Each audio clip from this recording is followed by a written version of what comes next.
Day 5. Ay ka sa vlog. Ay guys, sa atin yung bata sa vlog. Successful 10 km.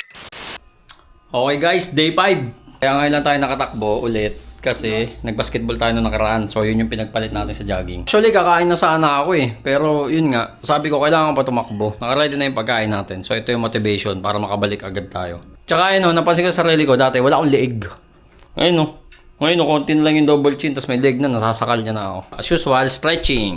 Day 5! Stretching muna tayo. Day 5. Day 5 natin ngayon.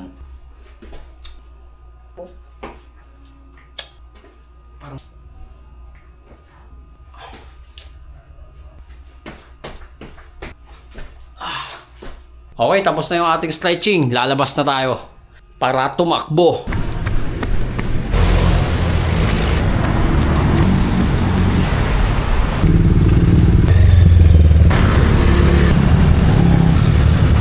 Pagtakbo natin, napasarap akong takbo.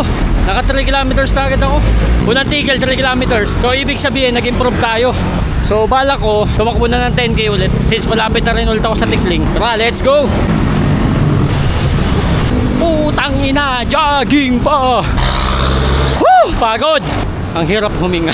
One day, tatakbo din tayo dun sa magagandang pwesto. Nakakahiya lang kasi mahina pa tayo. Di pa natin kaya makipagsabayan sa